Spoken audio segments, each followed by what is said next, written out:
پاکستان کے لیے IMF کی جانب سے پیکج کے حصول کے امکانات روشن ہو گئے ہیں۔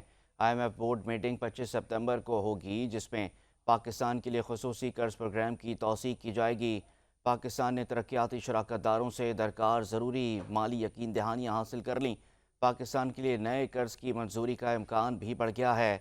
ڈائریکٹر کمیونیکیشن IMF جولی کوزیک نے پریس بریفنگ میں بتایا کہ IMF بورڈ کی میٹنگ 25 ستمبر کو طے ہوئی ہے۔ اجلاس میں پاکستان کے لیے قرض پروگرام کی منظوری کا جائزہ لیا جائے گا۔ IMF کے مطابق پاکستان اور IMF میں اسٹاف سطح کا معاہدہ جولائی میں طے پایا تھا۔ پاکستان نے 9 ماہ کا اسٹینڈ بائی معاہدہ گزشتہ برس کامیابی سے مکمل کیا۔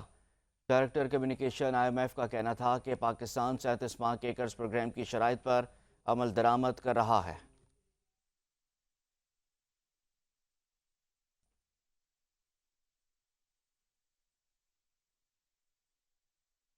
وزیر خزانہ محمد اورنگزیب کہتے ہیں کہ IMF سے تمام معاملات خوش اسلوبی سے طے پا گئے ہیں۔ IMF کی مذاکراتی ٹیم اور متعلقہ اداروں نے کلیدی کردار ادا کیا ہے۔ محمد اورنگزیب نے کہا کہ رواں ماہ IMF کے بورڈ اجلاس میں ان معاملات کو حتمی شکل دی جائے گی۔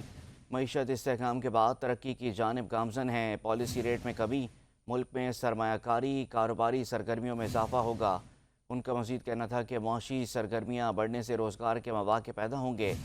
مہنگائی میں مسلسل کمی کے رجحان سے عام آدمی کو ریلیف ملنا شروع ہو گیا ہے۔